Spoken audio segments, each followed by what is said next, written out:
ओम नमो भगवते वासुदेवाय नमः। ज्ञानदीप चैनल उपरे आपण समस्त को स्वागत। श्रीमद् भागवत गीता श्लोक संख्या 3। पश्यतां पांडपुत्राणां माचार्य महतिं चमुं व्यूढ़ां द्रुपदपुत्रेण तब शिष्येण धीमतः। अर्थात हे आचार्य, आपणक बुद्धिमान शिष्य द्रुपद पुत्र धृष्टद्युम्न द्वारा व्यूह रचनारे छिड़ा करा जाइथिबा एही विशाल पांडव सेना को देखंतु। श्लोक संख्या 4। अत्र सुरा महेश्वसा भीमार्जुन समाजुधि जुजुधानो विराटश्च द्रुपदश्च महारथः।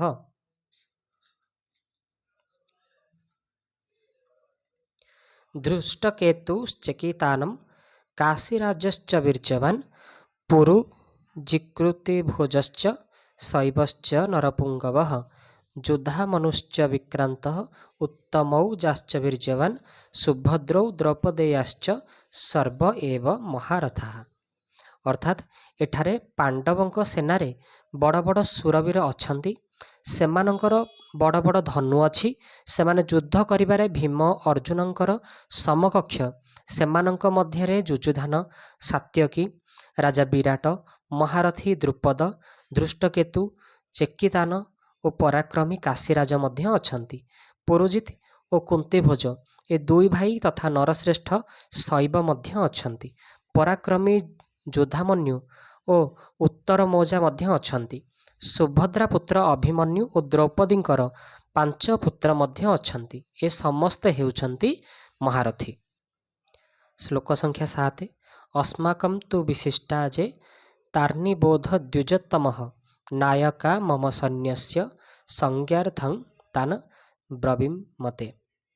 अर्थात हे द्विजोत्तम, आम पक्षरे मध्य जो मुख्य योद्धा माने अछंती सेमानंक आड़कू आपण ध्यान दियंतु। आपण को स्मरण कराई देबा उद्देश्य रे मु मो सेना नायक मानंक संबंध रे कहुअछि। श्लोक संख्या 8।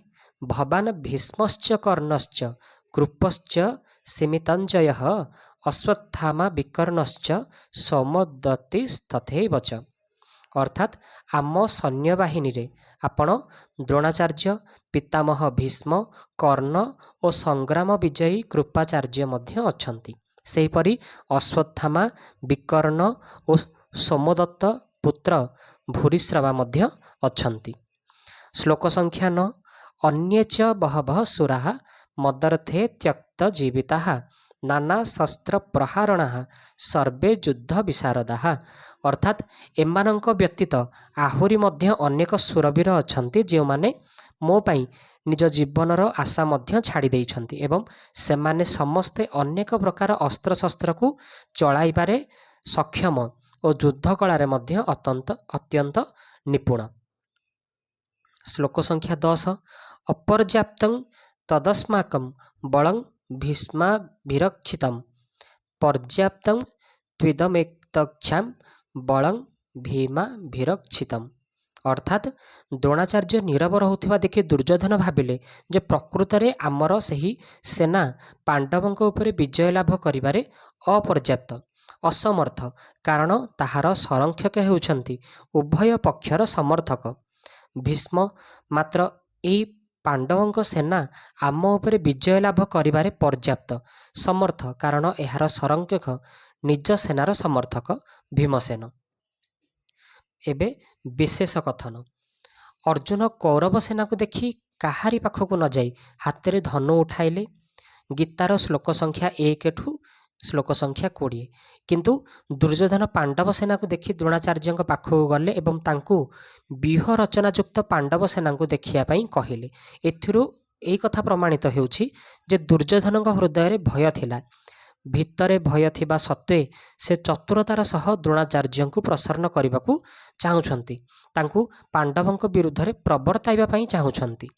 दुर्योधनक हृदय रे अधर्म, अन्याय और पाप रहिछि। अन्यायी और पापी केबे निर्भय रे और सुख शांति रे रहि पारेनी। एहा ही होछि प्रकृतिर नियम। मात्र अर्जुनक हृदय रे धर्म और न्याय रहिछि। एणु अर्जुनक हृदय रे निजर स्वार्थ सिद्धि करिवार चतुरता नाही कि भय भी नाही।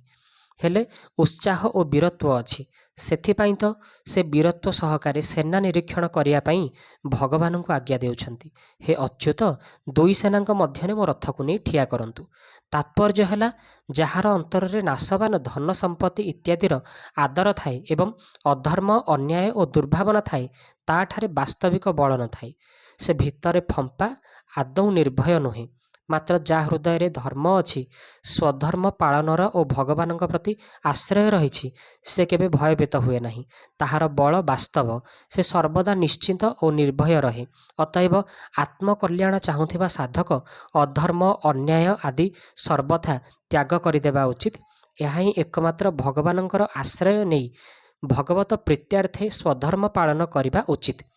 ଭୌତିକ ସମ୍ପତ୍ତିକୁ ମହତ୍ତ୍ୱ ଦେଇ ସଂଯୋଗଜନିତ ସୁଖର ପ୍ରଲୋଭନରେ ପଡ଼ି କେବେ ଅଧର୍ମର ଆଶ୍ରୟ ନେବା ଉଚିତ ନୁହେଁ, କାରଣ ଏଥିରେ ମନୁଷ୍ୟର କେବେ ଭଲ ହୁଏ ନାହିଁ, ବରଂ କ୍ଷତି ହୁଏ। ପରିଶିଷ୍ଟ ଭାବ। ଅର୍ଜୁନ ଅସ୍ତ୍ରଶସ୍ତ୍ରରେ ସୁସଜ୍ଜିତ ନାରାୟଣୀ ସେନାକୁ ସ୍ୱୀକାର ନ କରି ନିଃଶସ୍ତ୍ର ଭଗବାନ ଶ୍ରୀକୃଷ୍ଣଙ୍କୁ ସ୍ୱୀକାର କରିଥିଲେ ଏବଂ ଦୁର୍ଯ୍ୟୋଧନ ଭଗବାନଙ୍କୁ ସ୍ୱୀକାର ନ କରି ନାରାୟଣୀ ସେନାକୁ ସ୍ୱୀକାର କରିଥିଲେ। ତାତ୍ପର୍ଯ୍ୟ ହେଲା, ଅର୍ଜୁନଙ୍କର ଦୃଷ୍ଟି ଭଗବାନଙ୍କ ଉପରେ ଥିବା ସ୍ଥଳେ ଦୁର୍ଯ୍ୟୋଧନଙ୍କର ଦୃଷ୍ଟି ବୈଭବ ଉପରେ ଥିଲା, ଧନ ସମ୍ପତ୍ତି ଉପରେ ଥିଲା। ଭଗବାନଙ୍କ ପ୍ରତି ଯାହାର ଦୃଷ୍ଟି ଥାଏ, ତାର ହୃଦୟ ବଳବାନ ହୋଇଥାଏ, କାରଣ ଭଗବାନଙ୍କର ବଳ ବାସ୍ତବ। ମାତ୍ର ସାଂସାରିକ ବୈଭବ ପ୍ରତି ଯାହାର ମନ ଥାଏ, ତା ହୃଦୟ ଦୁର୍ବଳ ଥାଏ, କାରଣ ସଂସାରର ବଳ ବାସ୍ତବିକ ବଳ ନୁହେଁ।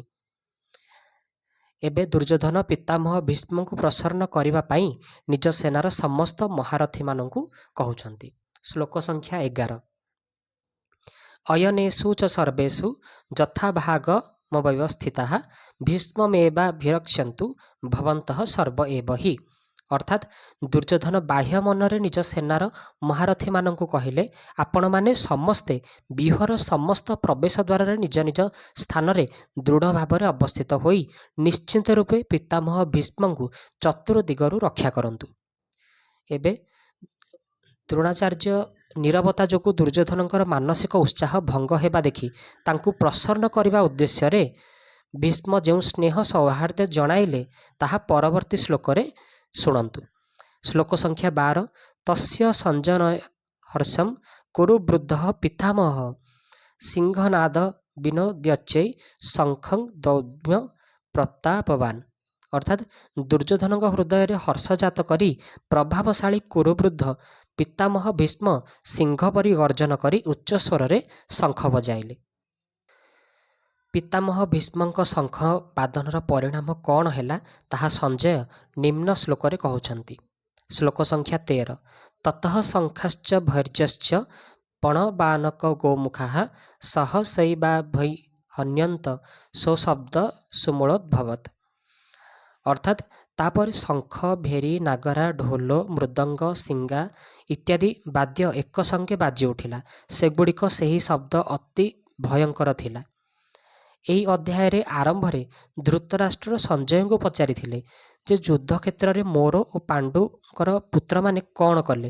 ଏଣୁ ସଞ୍ଜୟ ଦ୍ୱିତୀୟ ଶ୍ଲୋକରୁ ଆରମ୍ଭ କରି 13 ନମ୍ବର ଶ୍ଲୋକ ପର୍ଯ୍ୟନ୍ତ ଧୃତରାଷ୍ଟ୍ରଙ୍କର ପୁତ୍ରମାନେ କ'ଣ କଲେ ଏହାର ଉତ୍ତର ଦେଲେ। ବର୍ତ୍ତମାନ ନିମ୍ନ ଶ୍ଲୋକରୁ ପାଣ୍ଡୁଙ୍କର ପୁତ୍ରମାନେ କ'ଣ କଲେ ଏହାର ଉତ୍ତର ଦେଉଛନ୍ତି। ଶ୍ଲୋକ ସଂଖ୍ୟା 14। ତତଃ ସ୍ୱତୈ ହରୈ ଯୁକ୍ତୈ ମହତି ସ୍ୟନ୍ଦନେ ସ୍ଥିତୋ ମାଧବ ପାଣ୍ଡବଶ୍ଚୈବ ଦିଭ୍ୟୌ ଶଙ୍ଖୋ ପ୍ରଦତ୍ମତୁଃ। ଏବେ 14 ନମ୍ବର ଶ୍ଲୋକର ଭାବାର୍ଥ। ତତ୍ପଶ୍ଚାତ୍ ଧବଳ ଅଶ୍ୱଯୁକ୍ତ ମହାନ ରଥ ଉପରେ ବିରାଜମାନ ଲକ୍ଷ୍ମୀପତି ଭଗବାନ ଶ୍ରୀକୃଷ୍ଣ ଓ ପାଣ୍ଡୁପୁତ୍ର ଅର୍ଜୁନ ମଧ୍ୟ ଉଚ୍ଚ ସ୍ୱରରେ ଦିବ୍ୟ ଶଙ୍ଖ ବାଦନ କରିଲେ। ସଞ୍ଜୟ ଏବେ 4ଟି ଶ୍ଲୋକରେ ପୂର୍ବ ଶ୍ଲୋକକୁ ସ୍ପଷ୍ଟ କରି ଅନ୍ୟମାନଙ୍କର ଶଙ୍ଖବାଦନ ବିଷୟରେ ବର୍ଣ୍ଣନା କରୁଛନ୍ତି। ଏବେ ଶ୍ଲୋକ ସଂଖ୍ୟା 15। ପଞ୍ଚଜନ୍ୟାଂ ହୃଷୀକେଶୋ ଦେବଦତ୍ତଃ ଧନଞ୍ଜୟଃ ପଣ୍ଡ୍ରଦଧ୍ମୌ ମହାଶଙ୍ଖ ଭୀମକର୍ମା ବୃକୋଦରଃ। ଅର୍ଥାତ୍ ଅନ୍ତର୍ଯାମୀ ଭଗବାନ ଶ୍ରୀକୃଷ୍ଣ ପଞ୍ଚଜନ୍ୟ ନାମକ ଶଙ୍ଖ ତଥା ଧନଞ୍ଜୟ ଅର୍ଜୁନ ଦେବଦତ୍ତ ନାମକ ଶଙ୍ଖ ବଜାଇଲେ ଏବଂ ଉଭୟଙ୍କର କର୍ମ କରୁଥିବା ବୃକୋଦର ଭୀମ ପୌଣ୍ଡ୍ର ନାମକ ଶଙ୍ଖ ବଜାଇଲେ। ଶ୍ଲୋକ ସଂଖ୍ୟା 16। ଅନନ୍ତ ବିଜୟଂ ରାଜା କୁନ୍ତିପୁତ୍ର ଯୁଧିଷ୍ଠିରଃ ନକୁଳଃ ସହଦେବଶ୍ଚ ସୁଘୋଷ ମଣିପୁଷ୍ପକୌ। ଅର୍ଥାତ୍ କୁନ୍ତୀପୁତ୍ର ରାଜା ଯୁଧିଷ୍ଠିର ଅନନ୍ତ ବିଜୟ ନାମକ ଶଙ୍ଖ ବଜାଇଲେ ତଥା ନକୁଳ ଓ ସହଦେବ ସୁଘୋଷ ଓ ମଣିପୁଷ୍ପକ ନାମକ ଶଙ୍ଖ ବଜାଇଲେ। ଶ୍ଲୋକ ସଂଖ୍ୟା 17। କାଶ୍ୟଶ୍ଚ ପରମେ ଶ୍ୱାସଃ ଶ୍ରୀଖଣ୍ଡୀ ଚ ମହାରଥଃ ଦୃଷ୍ଟଦ୍ୟୁମ୍ନ ବିରାଟଶ୍ଚ ସାତ୍ୟକୀଶ୍ଚାପରାଜିତଃ। ଶ୍ଲୋକ ସଂଖ୍ୟା 18। ଦ୍ରୁପଦୋ ଦ୍ରୌପଦେୟାଶ୍ଚ ସର୍ବଶଃ ପୃଥିବୀପତେ ସୌଭଦ୍ରଶ୍ଚ ମହାବାହୁ ଶଙ୍ଖାନ ଦଦ୍ମ ପୃଥକ୍ ପୃଥକ୍। ଅର୍ଥାତ୍ ହେ ରାଜନ୍, ଶ୍ରେଷ୍ଠ ଧନୁର୍ଧାରୀ କାଶୀରାଜ ମହାରଥୀ ଶ୍ରୀଖଣ୍ଡୀ ଓ ଧୃଷ୍ଟଦ୍ୟୁମ୍ନ, ରାଜା ବିରାଟ, ଅଜେୟ, ସାତ୍ୟକୀ, ରାଜା ଦ୍ରୁପଦ ଓ ଦ୍ରୌପଦୀଙ୍କର 5 ପୁତ୍ର ତଥା ଦୀର୍ଘ ବାହୁ ବିଶିଷ୍ଟ ସୁଭଦ୍ରା ପୁତ୍ର ଅଭିମନ୍ୟୁ ଏ ସମସ୍ତେ ସବୁ ଦିଗରୁ ଭିନ୍ନ ଭିନ୍ନ ଅର୍ଥାତ୍ ନିଜର ଶଙ୍ଖକୁ ବଜାଇଲେ। ପାଣ୍ଡବ ସେନାଙ୍କ ଶଙ୍ଖବାଦନର କୌରବ ସେନା ଉପରେ କି ପ୍ରଭାବ ପଡ଼ିଲା ତାହା ପରବର୍ତ୍ତୀ ଶ୍ଲୋକରେ ଜାଣିବା। ଶ୍ଲୋକ ସଂଖ୍ୟା 19। ସଘୋଷୋ ଧାତରାଷ୍ଟ୍ରାଣାଂ ହୃଦୟାନି ବ୍ୟାଦରାୟତ୍ ନଭଶ୍ଚ ପୃଥିବୀଂ ଚୈବ ତୁମୂଳ ବ୍ୟନୁନାୟଦାନ୍। ଅର୍ଥାତ୍ ପାଣ୍ଡବ ସେନାଙ୍କ ଶଙ୍ଖର ସେହି ଭୟଙ୍କର ଶବ୍ଦ ଆକାଶ ଓ ପୃଥିବୀକୁ କମ୍ପମାନ କରି ଅନ୍ୟାୟପୂର୍ବକ ରାଜ୍ୟ ହରଣକାରୀ ଦୁର୍ଯ୍ୟୋଧନ ଆଦିଙ୍କର ହୃଦୟକୁ ବିତୀର୍ଣ୍ଣ କରିଦେଲା। ଧୃତରାଷ୍ଟ୍ର ପ୍ରଥମ ଶ୍ଲୋକରେ ନିଜର ପୁତ୍ର ଓ ପାଣ୍ଡୁଙ୍କର ପୁତ୍ରଙ୍କ ବିଷୟରେ ପ୍ରଶ୍ନ କରିଥିଲେ ସଞ୍ଜୟ ଦ୍ୱିତୀୟ ଶ୍ଲୋକଠାରୁ 19 ଶ୍ଲୋକ ପର୍ଯ୍ୟନ୍ତ ତାହାର ଉତ୍ତର ଦେଲେ। ଏବେ ନିମ୍ନ ଶ୍ଲୋକରୁ ସଞ୍ଜୟ ଭଗବତ ଗୀତା ପ୍ରାକଟ୍ୟର ପ୍ରସଙ୍ଗ ଆରମ୍ଭ କରୁଛନ୍ତି। ଶ୍ଲୋକ ସଂଖ୍ୟା 20। ଅଥ ବ୍ୟବସ୍ଥିତାନ ଦୃଷ୍ଟ୍ୱା ଧାର୍ତରାଷ୍ଟ୍ରାନ୍ କପିଧ୍ୱଜଃ ପ୍ରବୃତେ ଶସ୍ତ୍ର ସମ୍ପାତେ ଧନୁରୁଦ୍ଦାମ୍ୟ ପାଣ୍ଡବଃ ଋଷିକେଶଂ ତଦା ବାକ୍ୟାମିଦଂ ମାହ ମହୀପତେ। ଅର୍ଥାତ୍ ହେ ମହୀପତି ଧୃତରାଷ୍ଟ୍ର, ଯେତେବେଳେ ଶସ୍ତ୍ରଚାଳନା ନିମନ୍ତେ ପ୍ରସ୍ତୁତି ଚାଲିଥିଲା ସେତେବେଳେ ଅନ୍ୟାୟପୂର୍ବକ ରାଜ୍ୟ ଧାରଣ କରିଥିବା ରାଜାମାନଙ୍କୁ ଓ ସେମାନଙ୍କର ସାଥୀମାନଙ୍କୁ ବ୍ୟବସ୍ଥିତ ରୂପେ ସମ୍ମୁଖରେ ଦଣ୍ଡାୟମାନ ହୋଇଥିବାର ଦେଖି କପିଧ୍ୱଜ ପାଣ୍ଡୁପୁତ୍ର ଅର୍ଜୁନ ନିଜର ଗାଣ୍ଡିବ ଧନୁ ଉତ୍ତୋଳନ କରି ଭଗବାନ ଶ୍ରୀକୃଷ୍ଣଙ୍କୁ ଏହି ବଚନ କହିଲେ। ଅର୍ଥାତ୍ ଏହି ପଦର ତାତ୍ପର୍ଯ୍ୟ ହେଲା ଏବେ ସଞ୍ଜୟ ଶ୍ରୀକୃଷ୍ଣ ଓ ଅର୍ଜୁନଙ୍କ ସମ୍ବାଦ ରୂପକ ଭାଗବତ ଗୀତା ଆରମ୍ଭ କରୁଛନ୍ତି। ଅଷ୍ଟାଦଶ ଅଧ୍ୟାୟର 74ତମ ଶ୍ଲୋକରେ ବ୍ୟବହୃତ ଇତି ପଦରେ ଏହି ସମ୍ବାଦ ସମାପ୍ତ ହୋଇଛି।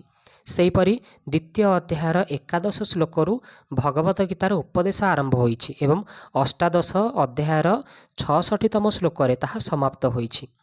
ପ୍ରବୃତେ ଶସ୍ତ୍ର ସମ୍ପାତେ, ପ୍ରକୃତରେ ପିତାମହ ଭୀଷ୍ମ ଯୁଦ୍ଧ ଆରମ୍ଭର ଘୋଷଣା ପାଇଁ ଶଙ୍ଖ ବଜାଇ ନଥିଲେ, ବରଂ କେବଳ ଦୁର୍ଯ୍ୟୋଧନଙ୍କୁ ପ୍ରସନ୍ନ କରିବା ପାଇଁ ଶଙ୍ଖ ବଜାଇଥିଲେ। ତଥାପି କୌରବ ଓ ପାଣ୍ଡବ ସେନା ଏହାକୁ ଯୁଦ୍ଧ ଆରମ୍ଭର ଘୋଷଣା ମନେକରି ନିଜ ନିଜ ଅସ୍ତ୍ରଶସ୍ତ୍ର ଧରି ପ୍ରସ୍ତୁତ ହୋଇଗଲେ। ଏହି ରୂପେ ସେନାମାନଙ୍କୁ ଅସ୍ତ୍ରଶସ୍ତ୍ର ଧାରଣ କରିବାର ଦେଖି ବୀରତ୍ୱ ସହକାରେ ଅର୍ଜୁନ ମଧ୍ୟ ନିଜର ଗାଣ୍ଡିବ ଧନୁକୁ ଉଠାଇ ନେଲେ। ଏହି ପଦଗୁଡ଼ିକରେ ସଞ୍ଜୟଙ୍କର ଅଭିପ୍ରାୟ ହେଉଛି, ଯେତେବେଳେ ଆପଣଙ୍କର ପୁତ୍ର ଓ ଦୁର୍ଯ୍ୟୋଧନ ପାଣ୍ଡବ ସେନାଙ୍କୁ ଦେଖିଲେ ସେତେବେଳେ ସେ ତରବର ହୋଇ ଦ୍ରୋଣାଚାର୍ଯ୍ୟଙ୍କ ପାଖକୁ ଗଲେ, ମାତ୍ର ଅର୍ଜୁନ ଯେତେବେଳେ କୌରବ ସେନାଙ୍କୁ ଦେଖିଲେ ସେତେବେଳେ ତାଙ୍କ ହାତ ସିଧା ଗାଣ୍ଡିବ ଧନୁ ଉପରକୁ ଚାଲିଗଲା। ଏଥିରୁ ଜଣାପଡ଼ୁଛି ଯେ ଦୁର୍ଯ୍ୟୋଧନଙ୍କର ଅନ୍ତରରେ ଭୟ ଅଛି ଏବଂ ଅର୍ଜୁନଙ୍କର ଅନ୍ତରରେ ନିର୍ଭୟତା, ଉତ୍ସାହ ଓ ବୀରତ୍ୱ ରହିଛି। ଅର୍ଜୁନଙ୍କ ପାଇଁ କପିଧ୍ୱଜ ବିଶେଷଣ ଦେଇ ସଞ୍ଜୟ ଧୃତରାଷ୍ଟ୍ରଙ୍କୁ ଅର୍ଜୁନଙ୍କର ରଥର ଧ୍ୱଜାରେ ବିରାଜମାନ ହନୁମାନଙ୍କର ସ୍ମରଣ କରାଉଛନ୍ତି। ପାଣ୍ଡବମାନଙ୍କର ବନବାସ ସମୟରେ ଦିନେ ପବନ ଅକସ୍ମାତ୍ ଏକ ଦିବ୍ୟ ସହସ୍ର ଦଳ ପଦ୍ମ ଉଡ଼ାଇ ଆଣି ଦ୍ରୌପଦୀଙ୍କ ଆଗରେ ପକାଇଦେଲା। ତାହା ଦେଖି ଦ୍ରୌପଦୀ ବହୁତ ଖୁସି ହୋଇଗଲେ ଏବଂ ଭୀମସେନଙ୍କୁ କହିଲେ, ବୀରବର, ଆପଣ ଏଇ ବହୁତ ପଦ୍ମ ଆଣି ମୋତେ ଦିଅନ୍ତୁ, ଏହି ପ୍ରକାରର ବହୁତ ଗୁଡ଼ାଏ ପଦ୍ମ ଆଣି ମୋତେ ଦିଅନ୍ତୁ। ଦ୍ରୌପଦୀଙ୍କର ଇଚ୍ଛା ପୂର୍ଣ୍ଣ କରିବା ସକାଶେ ଭୀମସେନ ବାହାରି ପଡ଼ିଲେ। ବାଟରେ କଦଳୀ ବନରେ ହନୁମାନଙ୍କର ସହିତ ଭେଟ ହେଲା। ଦୁହିଁଙ୍କର ମଧ୍ୟରେ ଅନେକ କଥୋପକଥନ ହେଲା। ଶେଷରେ ଭୀମସେନ ବର ମାଗନ୍ତୁ ବୋଲି ହନୁମାନଙ୍କ ଆଗ୍ରହ ପ୍ରକାଶ କରିବାରୁ ଭୀମସେନ କହିଲେ, ମୋ ଉପରେ ଆପଣଙ୍କର କୃପା ରହିଥାଉ। ତାହା ଶୁଣି ହନୁମାନ କହିଲେ, ହେ ବାୟୁପୁତ୍ର, ତୁମେ ଯେତେବେଳେ ଶର ଓ ଶକ୍ତିର ଆଘାତ ଯୋଗୁଁ ବ୍ୟାକୁଳ ହୋଇଥିବା ଶତ୍ରୁମାନଙ୍କ ସେନାରେ ପ୍ରବେଶ କରି ସିଂହନାଦ କରିବ, ସେତେବେଳେ ମୁଁ ମୋର ଗର୍ଜନ ଦ୍ୱାରା ସେହି ସିଂହନାଦକୁ ଆହୁରି ବଢ଼ାଇ ଦେବି। ଏହାଛଡ଼ା ଅର୍ଜୁନଙ୍କର ରଥର ଧ୍ୱଜାରେ ବସି ଏପରି ଭୟଙ୍କର ଗର୍ଜନ କରିବି ଯେ ତାହା ତୁମ ଶତ୍ରୁମାନଙ୍କର ପ୍ରାଣହରଣକାରୀ ହେବ। ଫଳରେ ତୁମେ ସହଜରେ ନିଜ ଶତ୍ରୁମାନଙ୍କୁ ମାରିପାରିବ। ଏହି ପ୍ରକାରରେ ଯାହାଙ୍କର ରଥ ଧ୍ୱଜାରେ ହନୁମାନ ବିରାଜମାନ ତାଙ୍କର ବିଜୟ ସୁନିଶ୍ଚିତ। ଧୃତରାଷ୍ଟ୍ର ପ୍ରଶ୍ନରେ ପାଣ୍ଡବାହା ପଦ ପ୍ରୟୋଗ କରିଥିଲେ। ଏଣୁ ଧୃତରାଷ୍ଟ୍ରଙ୍କୁ ବାରମ୍ବାର ପାଣ୍ଡବଙ୍କ କଥା ସ୍ମରଣ କରାଇବା ପାଇଁ ସଞ୍ଜୟ ପ୍ରଥମ ଶ୍ଲୋକରୁ ଆରମ୍ଭ କରି 1 ନମ୍ବର ଶ୍ଲୋକର 14ରେ ଏବଂ ଏଠାରେ ପାଣ୍ଡବ ଶବ୍ଦ ପ୍ରୟୋଗ କରିଛନ୍ତି। ହୃଷିକେଶମ୍ ତଦା ବାକ୍ୟାମିଦମ୍ ମହୀପତେ। ପାଣ୍ଡବ ସେନାଙ୍କୁ ଦେଖି ଦୁର୍ଯ୍ୟୋଧନ ଗୁରୁ ଦ୍ରୋଣାଚାର୍ଯ୍ୟଙ୍କ ନିକଟକୁ ଯାଇ ଚାତୁର୍ଯ୍ୟ ଭରା ବଚନ କହିଲେ, କିନ୍ତୁ ଅର୍ଜୁନ କୌରବ ସେନାଙ୍କୁ ଦେଖି ଜଗତଗୁରୁ ଅନ୍ତର୍ଯ୍ୟାମୀ ତଥା ମନ ବୁଦ୍ଧିର ପ୍ରେରକ ଭଗବାନ ଶ୍ରୀକୃଷ୍ଣଙ୍କୁ ବୀରତ୍ୱପୂର୍ଣ୍ଣ ଉତ୍ସାହବର୍ଦ୍ଧକ ଓ କର୍ତ୍ତବ୍ୟପୂର୍ଣ୍ଣ ବଚନ କହୁଛନ୍ତି। ୟାର ପରବର୍ତ୍ତୀ ଶ୍ଲୋକରେ ଅର୍ଜୁନ କ'ଣ କହିଲେ ଆମେ ସେ ବିଷୟରେ ଆଲୋଚନା କରିବା। ଭିଡ଼ିଓ ଭଲ ଲାଗିଥିଲେ ଭିଡ଼ିଓକୁ ଲାଇକ୍ କରିବେ, ଭିଡ଼ିଓକୁ ସେୟାର କରିବେ। ଯଦି ଶ୍ଲୋକ ଉଚ୍ଚାରଣ କରିବାରେ ମୋ ଦ୍ୱାରା କିଛି ବି ଭୁଲ ହେଉଛି ତେବେ ଆପଣ ସମସ୍ତଙ୍କ ଠାରୁ ମୁଁ ସେଥିପାଇଁ କ୍ଷମା ଚାହୁଁଛି। ଜୟ ଜଗନ୍ନାଥ।